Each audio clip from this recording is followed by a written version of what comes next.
Alright, men jeg ved, du sidder og tænker, med hvilke jobs kan man få, Simon? Hvilke jobs kan man få, Simon? Fortæl mig nu, det er dumme svin, så du bare tænker, kunne jeg forestille mig. Og det vil jeg også fortælle dig nu, fordi det kan jeg ikke lide, at tænke om og sådan noget. Nej, du skal også lige være lidt tøser. Men det, jeg kommer til at gennemgå i dag, eller ikke i dag, men nu her, det er, at jeg vil gennemgå nogle forskellige roller her. Typiske roller. Og forholde jobs og sådan lidt. Og så vil jeg snakke om løn til sidst. Men generelt først lige her. Det er altså det her FIFO-arbejde, eller swing-arbejde, som man også kan kalde det. Det er, hvor man arbejder 2 uger i streg, og så har man 1 uge fri. Det gælder ikke kun i minerne.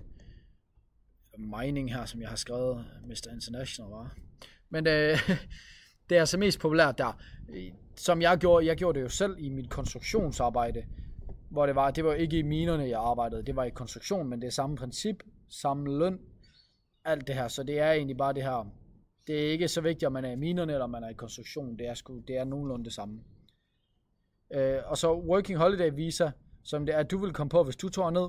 De kan kun få fysisk krævende jobs, og de kan altså ikke få kontorjobs, så det er kun dem, jeg nævner. Kunne man få kontorjobs, så har minerne reelt næsten alle typer jobs. Men de leder altså kun efter folk, der tager langvarige stillinger. Men det meste søgte job her i minerne i Australien, det er utility. Jeg vil bare lige sige, at jeg snakker om de mest typiske job på swingarbejde, og ikke de mest sete jobs i minerne. Jeg snakker generelt bare i swingarbejde, eller FIFO og DIDO og sådan noget. Men den allermest søgte, det er sådan, hvis man snakker med folk på hostels og sådan noget, så hvad leder du efter et job? Og sådan, jeg prøver at komme ind i utility. Det er bare utility. De skal bruge rigtig mange til utility, men det er sværere at komme ind, fordi der er så mange, der søger det. Men hvad er utility så? Hvad er det? Hvorfor er de alle sammen gerne vil have det? Utility, det er dem, der laver mad i campen i den her lille mineby. Så gør de rent, de vasker hytter. Det er low-key, det er lidt ligesom sådan en hjemmegående mor, altså præcis de samme ting, gør rent, laver mad, vasker op. Alt det her, det er sådan en hjemmegående moropgave. Det er rigtig mange kvinder i den stilling. Og det er ikke for at diskriminere noget, det er bare straight up facts. Der er rigtig mange, det er der alle kvinderne i minerne er. De skal jo ansætte lidt kvinder i minerne der. Men som jeg sagde før, der er rigtig mange, der søger det, og derfor er det rigtig svært at få. Det er, altså hvis det er sådan, man kommer ned til Australien og hurtigt vil arbejde, og hurtigt tjene penge og tjene så meget som muligt, så skal man ikke gå efter utility. Selvfølgelig kan man godt prøve at søge det. Det kan være, at man har sindssygt god erfaring, og så bare komme ind med det samme.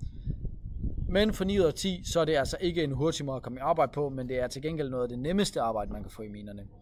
Hvor det er, at man stadig har de her fordele med, at man ikke betaler for bolig og mad, og man får stadig en pæn løn, det kommer jeg til senere. Men typiske jobs i minerne, som er ufaglærte, det er altså utility, labor, drillers, offsider. Drillers, offsider, det er basically en form for labor. Altså der er en driller på site, det hvor man graver ned, og så tjekker man, om der er guld i jorden. Så tager man sådan en klump guld op, basically en cylinder. De graver ned, det er det arbejde, jeg laver nu. Og så tager man en jordklump op, og så kan de tjekke, om der er guld i det og sådan noget. Altså det er drillers offsider. Jeg er bare det, der hedder en offsider. Og så er der en, der er en driller. Og så drillers offsider. Det er også en branche, man kan have i Danmark. Der kræver det dog uddannelse. Og det gør det også her, hvis man er driller. Men hvis man bliver offsider, så kan man altså komme ind ufaglært. Så kan man blive heavy machine operator. Altså man kan køre en graveko. Man kan køre sådan en roller i et damptrummel, eller hvad fanden det er, den hedder. Vibrator er en slags kæmpestor vibrator. Så kan man blive trade assistant, hvor det er, man hjælper en elektriker eller en tømrer med deres arbejde og gør deres arbejde nemmere. Det er sådan, give dem værktøj, og så siger de, okay, bor de her 10 huller, og så går de hen videre, og så laver de deres høje elektricitets ting. Eller mens der du sætter, strips på nogle kabler eller et eller andet. Så kan man lave earthworks, hvor det typisk er en, der står og graver, og så går man ud og måler med en målestok. Det er også et meget nemt job, earthworks.